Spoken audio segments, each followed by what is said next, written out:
Welcome to Inspirational Journeys, everyone. My name is Ann Harrison, and today we're going to talk about writing, but we're also going to talk about writing from the disability perspective because my special guest, Tracee Garner, has written a book called Disability, a field guide for, and I just forgot the title. An anecdotal field guide for the rest of us. Thank you. Thank you. Thank you. Thank you. Mhm. Yes, I knew I'd forget that long title. It's okay. Sometimes I forget too. That's And I why I wrote called it. this, I called this episode the Disability Field Guide. There you go. That's all good. That's what I name it in all my files. So thank you. Yeah. So, welcome to the show, Tracee. Thank you so much for having me, Anne. Glad to be here. Thank you, and it's really nice to hold on. My thank you. Sorry, my phone was yakking at me. But anyway, so why don't you introduce yourself to the listeners and the viewers? Sure.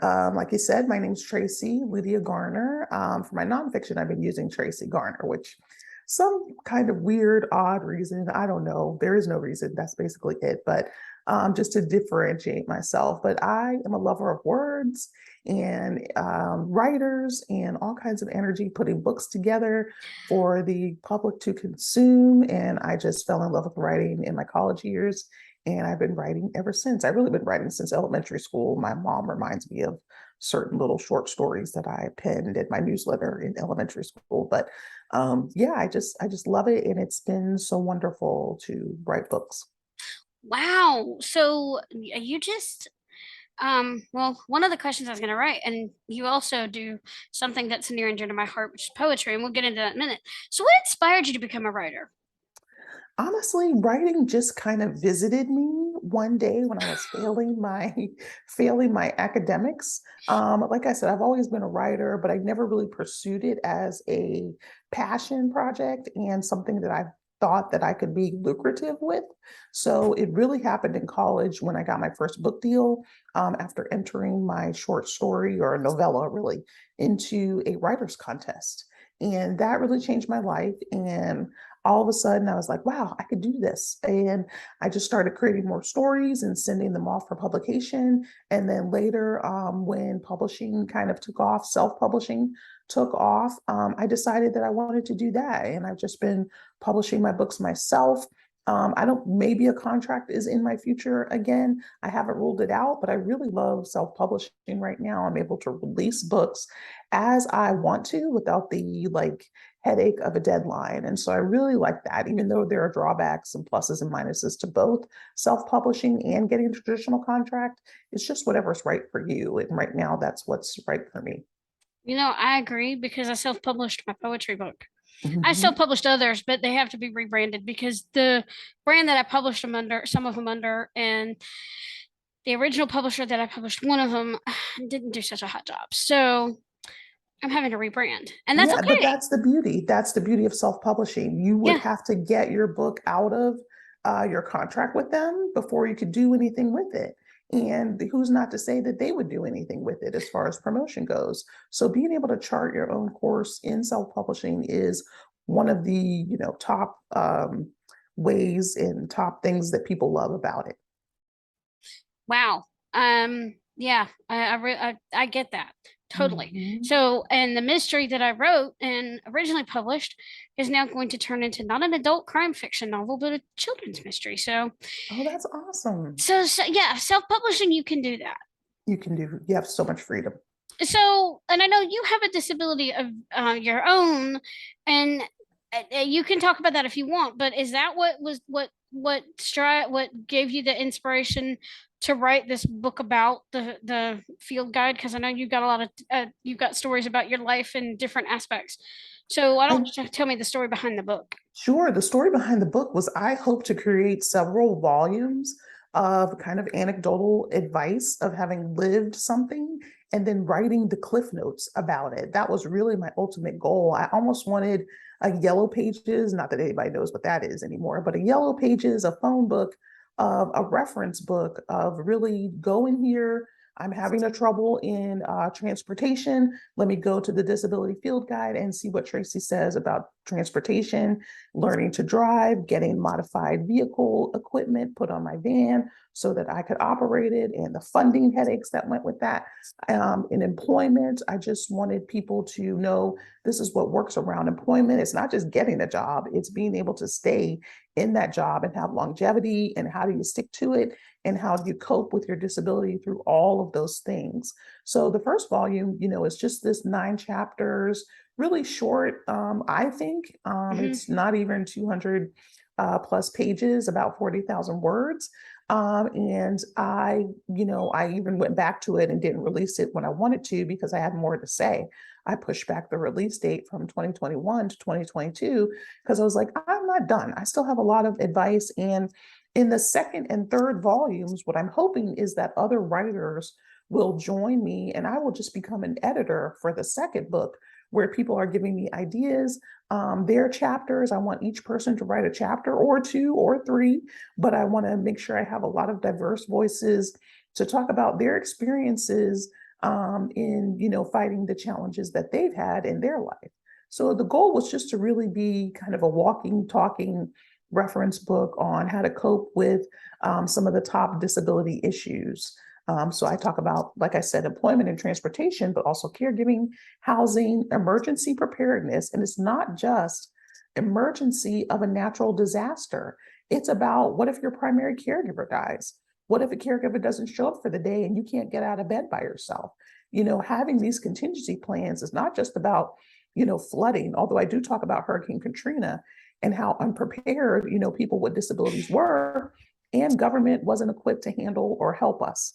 So there's all of that in there. And that's what I just loved, just giving advice. And again, it's anecdotal. It's not meant to be the be all end all of all advice, but at least gives you some real and practical tips. Mhm. And I like that. So, and employment and transportation is one of the things that two things that a lot that people, whether you're blind or have another disability, that's a lot of things that we face. And for me, I'm working toward, while building gaining experience, I'm working toward building a freelance editing business, because I love freelance writing, but I find that editing is more lucrative, will end up being more lucrative. So, and I'm not there yet. So, And once I that's get to okay. that point, Yeah. I can probably share that experience later. But um, so, and this is not your only type of writing. You said you're nonfiction. Do you write fiction or do you just write poetry? I do. My first love was fiction. I'm actually not writing as much poetry as I used to. I In college, that was some of my first writing was poetry, and it kind of led me into longer prose and longer genres of writing. But I was published with one of my poems in my campus literary magazine, and that also gave me even more, validation, additional validation, including the contest that I won for the novella. But it just it was really a way to express more about my disability. I do hope to have a chapbook coming out. So I do dabble a little bit and write little pieces here and there, and Oh, also been writing some song lyrics, which is nothing but poetry too. exactly. But I hope to dabble in that. Sometimes I think about my writing and I'm like, I want to publish something in almost every genre. Like I really hope to do that. I mean, I have an idea for a play that's about 5 pages long, a film. I actually hired someone to do a script based on one of my books, just so I could learn the process and how to do that. And I also want to shop it and actually get it picked up. I can imagine one of my fiction books, romantic suspense, is really what my heart is in. Ooh. So that's what I write mostly. Most of the books that I have out are romantic suspense novels. I got to look at that, especially because now I have read Christian romantic suspense, but That's what I write. oh, oh, girl, I mean, I could not write one. It takes a lot of research. I don't think I could Mhm. write it, but I love to read them. I Right. love to The read me only some. thing I don't feel like I can't write is historical. That requires Mm, a ton of research, but I have yeah, the inspirational Christian fiction, romantic suspense down. That's yeah. what I've been mostly releasing, and that's what's so fun to me. Oh, I've got to. I wonder if your romantic suspense is on Kindle Unlimited. Well, they are for another 30 or 40 days. Oh, I did okay. not renew it, but they That's are okay. right now. And also, the first three books of the series that I'm in right now is about a well-to-do family in Alexandria, Virginia, where I'm from. That's on Audible for all your listeners who may, Oh, be cool. blind or vision impaired. Impaired. Those three books. There's four total in the series, but three of them are in Audible. And I'm actually doing my older series, three books in that series too. I'm actually shopping narrators right now with ACX and Audible to get those published in audio too. Oh, nice. So, tell me about a little bit about your process when fiction versus fiction. Do you outline it all, or I do fiction versus not outline. nonfiction? I'm a certified pantser. I got you. Don't worry. I'm a certified pantser. That means you fly by the seat of your pants. Uh-huh. You don't use outlines. I did an outline one time and I was cured because that book is almost 10 years old. I have not finished it. I kind of wrote myself into a corner, but outlining can be paralyzing to me. And I want to make sure people know whatever way you write is totally fine. Don't let anybody tell you. People have told me that pantsers never finish, and plotters don't have spontaneity. And so, there's good and bad for both. But I am a pantser. I do, wait for the inspiration sometimes. Sometimes I force it because you got to finish your books and you got to release them. Yeah. But for the most part, I can't believe the ideas that come. And I know, most of it is God, of course, Yes. giving me ideas as my fingers like fly across the keys. But for the most part, total pantser, no outlining. And what I also do is I'm able to write at least almost 250 to 300 pages, just from what I think about and thinking about the scene every day. And the other thing that I do is, if I can't think of something, I'll put in bold letters, write more about this character here. Right now it's JoJo. Write more about JoJo, describe his military fatigues, go look up some, military army fatigue descriptions and see what I can find. And I'll highlight it and just keep going. So if I can't think of something, I know it'll stick out to me in this manuscript because I've highlighted and I make it usually highlighted in some blaring neon color like green or yellow so that it stands out. And I Wow. just keep going and I'm able to get usually about 50 to 60,000 words, just going on that first draft. And then I'll go through the holes, keep writing, and then it's ready to go to the editor. Actually, before it goes to the editor, I print it out and I edit on paper. I think that's really important. Edit on paper. And I also read a lot of my work aloud. A lot of people, As this I is a do.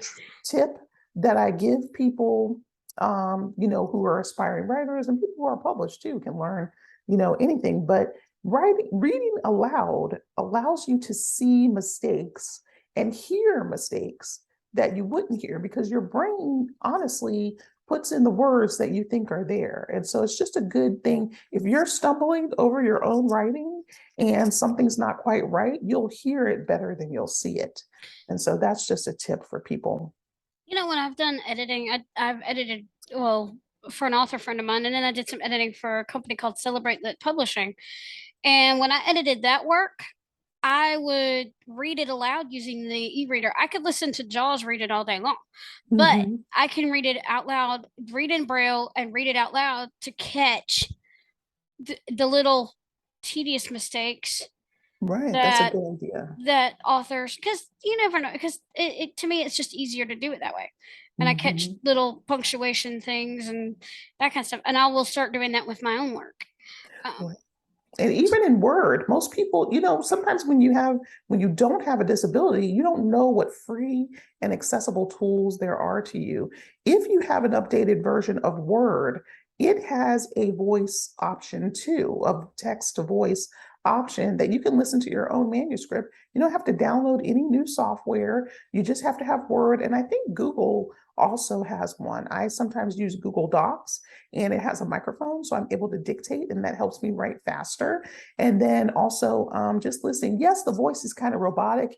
It doesn't have any real tone and inflection, but the artificial intelligence is getting better and better every day. Hmm. And so people should really check out some of those tools, to use. And even when we were planning to do this interview, you reminded me that Alexa can read any of your Kindle books, and that Yeah. I knew that, but I just had forgotten, and it was just I just totally forgot.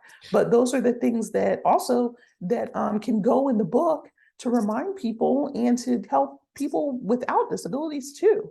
So, and a lot of the things, I mean, face it, a lot of the things people with disabilities use are also used by ambulatory people, like Uh-huh. ramps and electronic door buttons and the handicap stall in Yep. most bathrooms. So, Yep. we all can benefit from all of these things. Hmm. If you want to make adjustments for people with disabilities, you make an adjustment for everybody. Because somebody who can see can listen to I'm gonna say Lady A because I have one in my bedroom.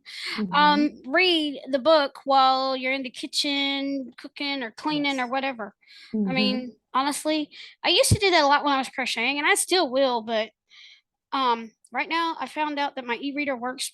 It works fairly well, a lot better with my phone than I thought. Mhm. So, and then I start reading using my e-reader with my phone. Right, right. It is all compatible. As much as Hmm. we hate, we like to pretend that we hate the Amazon and the Alexa and the iPhones and the Apple people. They have really made so many wonderful strides Huge to difference, yeah. increase the technology advancements, and we have to really focus and thank them for that, because it doesn't have to be. Of course, there are always things that need more improvements, make it more affordable for one to most people, but at least it's there and it's an option for people. Right. I agree. So, how did you? I'm going back to your field guide, your disability field guide. Um, Mhm, how did you get involved with Partners in Policymaking? I did in 2000. I graduated in the 2005 class, mhm, and from that was put on by, well, it used to be Atlanta Alliance on Developmental Disabilities. Now they call it all about developmental disabilities because it's all over Georgia. So, how did you get involved mhm. with with that? Yeah, I honestly don't even know. I feel like someone just recommended, oh, you should take partners in policy making. Ours was just starting. I was one of the first class. I might have been the first or the second class back in 1998. Woo. And so it's been almost 30 years since I've been in that. But it just really was changed my life too, like my contest entry. But it just gave me the skills. I was a college student at the time. I think I was in my first year of college. And I honestly wished I'd even had it before I went to college, because I actually ended up failing my first year of college and got placed on academic probation. And so I had to take a year off of college. So Partners in Policy Making really gave me tools about speaking up for myself, finding topics and advocacy issues that I was really passionate about. Transportation would always be a nemesis for me. No, and no wonder it's like a chapter in the book, because it was just so hard for me to get my independence and to get vocational rehabilitation to pay for my hand controls and modifications as willingly as they pay for other people who don't look like me. And so Partners in Policy Making, PIP is what we call it, they really gave me the tools and the information, and also telling a story. I mean, I should credit them with part of my storytelling, because one of the modules that we did was mock testimonials that we gave to each other. So we had to write, kind of a speech and kind of present it like we were going, and I've been doing that for 20 years now in front of the board of supervisors for my county.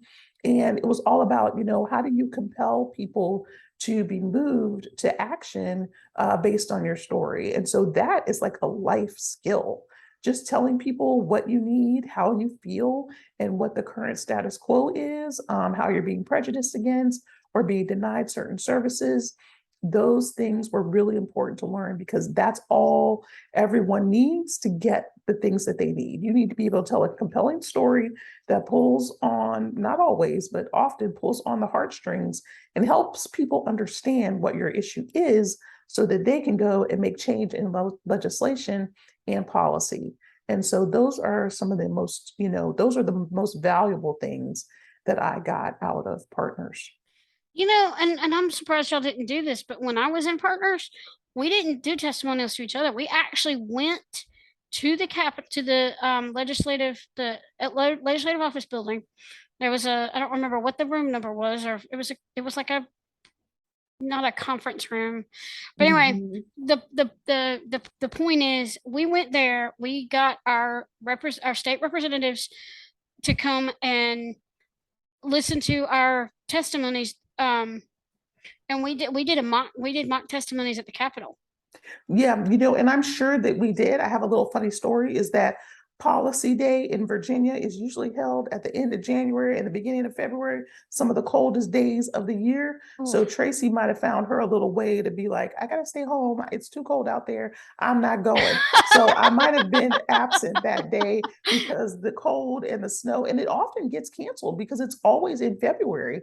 So, and I'm certain we did that in front of legislators. We have a national policy day that the whole state of Virginia, all the disability centers go down to Richmond, our capital city, and do that. So that has been a mainstay. But I'm just telling you, Tracee was probably like, it's cold. I'm gonna get me some hot chocolate and I'll be in my room with the heater on and under the covers and the heating blanket.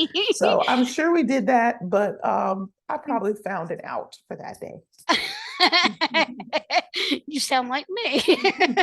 I would have stayed in the house because it's too Now cold. in Georgia, you have no excuse. I could go in Georgia, I would go. But No, I'm up here where we have all four seasons and it is freezing. And I know mm, you have them too, but yeah, we do. No, in the Atlanta, winters are not quite the same. Atlanta can get cold. Because I've lived up there. But anyway, that's beside the point. But no, I think ours was in March. But yeah, that was kind of interesting that you and I, even in different states, when I read that, we've both been involved in the same program just at different times. That was amazing. I'm like, Mhm. wow. Yeah. So do you have any tips and advice that you would like to share with the listeners today, whether it be on writing or advocacy?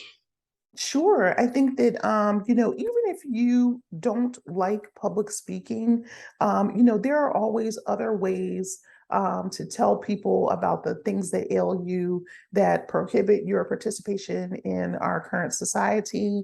While we have made a lot of strides as people with disabilities, the Americans with Disabilities Act is 30 plus, I want to say 32, 30, going on 33 years old in July, as of July, and we lack enforcement. And so there's still so much to do. You can do something on a small scale. You can do things on regional and international scale if you want to. But there's nothing wrong with advocating just in your little corner of the world, in your state, in your county, and getting on boards. And I just want to elevate the visibility of people with disabilities. I'm still one of few people when I go to things, it's like it's only me as a wheelchair user. There's one blind person, there's one this, one that. And I'm just calling on more people with disabilities to really just get out and come out and to be more visible and try to gain access because that will help change everything.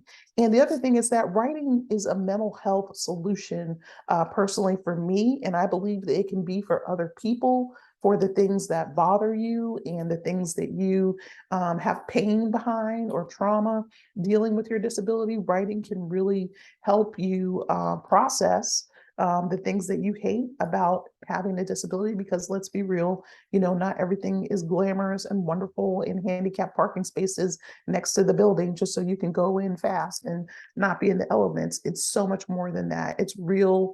It's tough to deal with sometimes. There's still a lot of prejudice.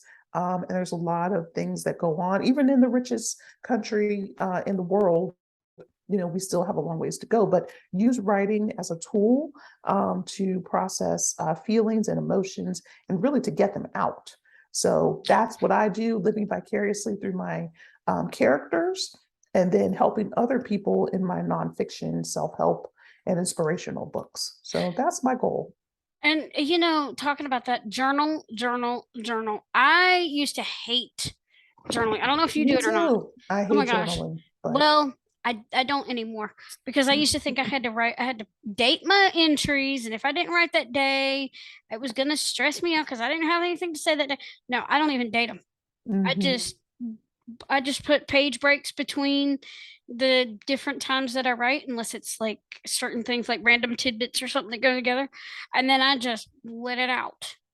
Yeah, and that is a wonderful tip. What I do, I dislike journaling, just as you said. What I've been doing though is writing a month review, usually around the 28th or 30th of each month. And I kind of write a reflection of what happened that month, what I'm proud of. And that has really helped me because I have years of that. And I can go back and you can go back and see how far you've come.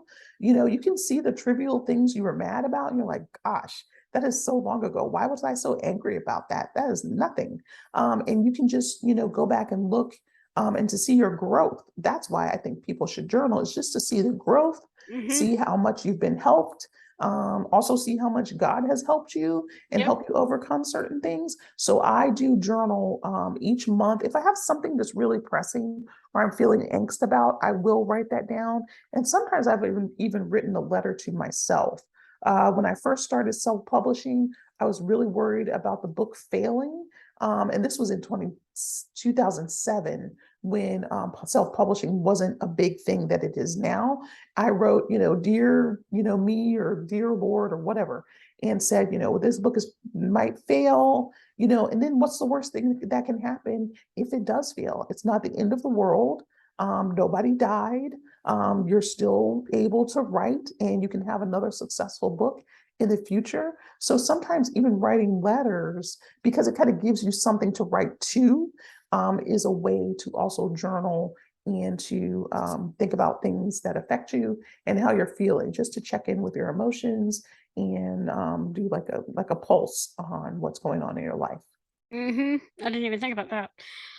Um, so what was I going to ask? So where can people find you online? Yeah, people can find me online at my website. It's traceegarner.com. That's TRACEE Garner, GARNER, my last name, traceegarner.com. And I'm on Instagram, Twitter, and Facebook as my name, or T Garner for Instagram and Facebook. I'm sorry, Instagram and Twitter. Twitter. Yes, thank you. 'Cause RT that's so Garner, TEGARNER. So I'm out there. But if anybody wants to contact me, just look on my website and use the contact me button, which will get me to my email that I check every day, because I actually have it forwarded to my personal email, Oh, just so I okay. can stay on top of it. And I'll Yeah. get it right away and I'll respond or send whatever people are asking me for. Yeah. I kind of took a look as I was preparing the show notes. Thank you. That's a good host. You are Thank you so welcome. much. So, what are you currently working on now, aside from the field guide volumes? Yeah, I'm working on a couple different things always. I am still gainfully employed as a Center for Independent Living here in Virginia. So I do that. And I'm actually working on JoJo's story. He's the fourth brother. There's siblings, so two girls and two boys. But the fourth sibling in my next romantic suspense, it's called Occasional Hero. That will be out, I hope, by the end of the year. And it'll also be an audio. And it'll complete the series. I think there's 4 books in this series. Something's been bugging me that there may be something big that happens to JoJo that will require him to have a second book, but I haven't made up my mind about that. So it's supposed to be a 4-book series, but it might be a 5-book series. And Mm. I invite everyone, who would like to share their disability experience to come and submit a chapter for the next volume. I'll be working on that a lot more probably next year, but I do want to start crafting and getting the stories together. And so in the book, I talk about how to submit, but you can also just inquire at traceegarner.com, and then I can tell you more about it. And I can send you a list of possible topic ideas, but people can also just come up with their own ideas if it's something they feel, other people with disabilities want to know and should know, and can share through their unique experience with that issue. Then they should just reach out and let me know, because I want to start populating the chapters with that. I just really want to serve as an editor and a curator for it, or maybe you want to edit it. Yeah, But I was going to ask you about that if you wanted me to. yeah, I mean, I don't know about sure. the developmental side of things, but because I have never done nonfiction developmental editing, but I can do That's line okay. edits. I'm sure it's about the same. You really developmental, and it's just finding all the holes and making sure Mm-hmm. everything flows properly. So Yep. if you're just as a reader, you can do that. People readers get mad, and they're your developmental editor sometimes. In your reviews, they leave for you. Right. They'll do, like, they'll put in their fake developmental editor hat. So I'm Oh sure yeah. you can do that. Oh yeah. But yeah, and but we can talk about that. Mm-hmm. And so I really want the book to kind of be an all people with disabilities production. I Okay. really want everybody to be involved in it. And like I said, when I said I want to be the editor for it, what I mean is I don't actually want to do any writing except, dear reader, and about the authors at the back, and just really putting it together. It's not something that, if I'm in it, great. If not, it really is to get more ideas and more people. And the one thing that the goal of that is that people can get their own book copies. I could send them a bunch, and they can pay for it, but then they can mark it up and sell it for their own platforms. So it's almost like an Avon Lady type of book approach that I've been thinking about doing, and hopefully will motivate people who just contributed a chapter to write their own full length books. I mean, that's the goal, that people Like an will get the anthology. experience, be in my anthology or my compilation or whatever, and then, run on to do their own type of stories and build their own book empire, as much or as little, or use it as a platform for public speaking. Yeah, that sounds awesome. So I'm gonna ask you, and if you're uncomfortable with this, let me know. But do you have a Bible verse you'd like to share with us? Sure. My favorite Bible verse, I should know this, is the parable of the talents. That entire story.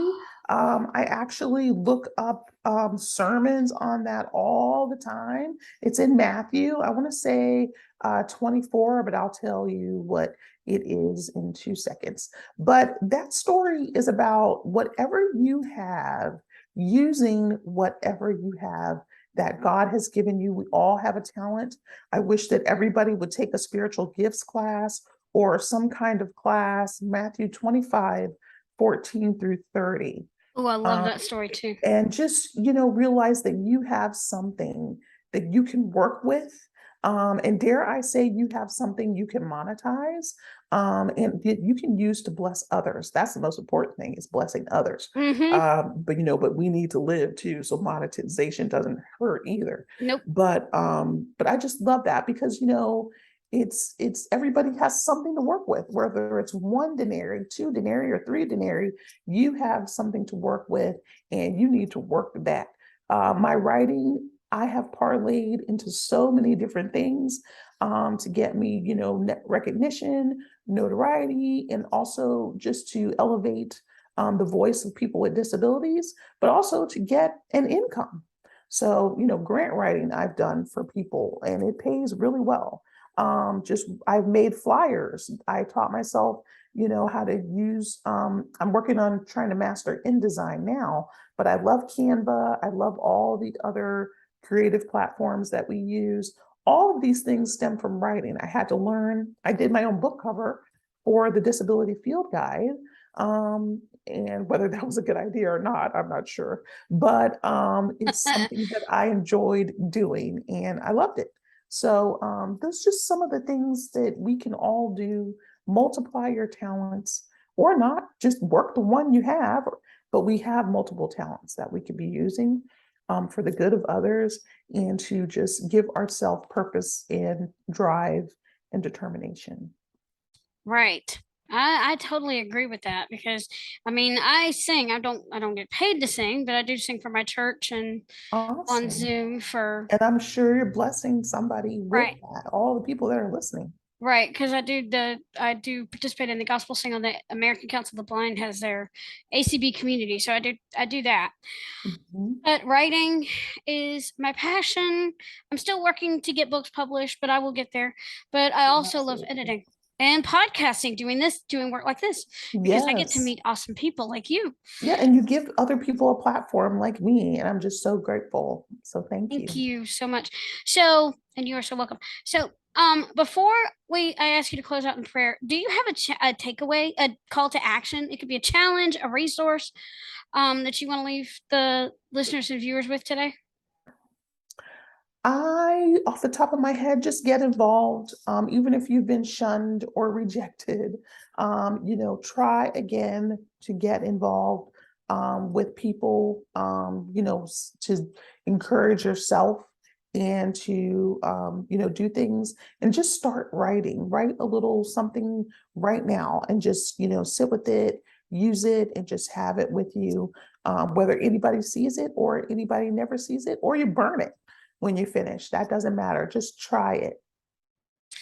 And also, I want to leave before we close out. I want to leave an extra challenge for those of you who do not have disabilities. If you support someone with a disability, or you have people with disabilities in your friend circle, be the stand behind them. Don't back away when the going gets tough.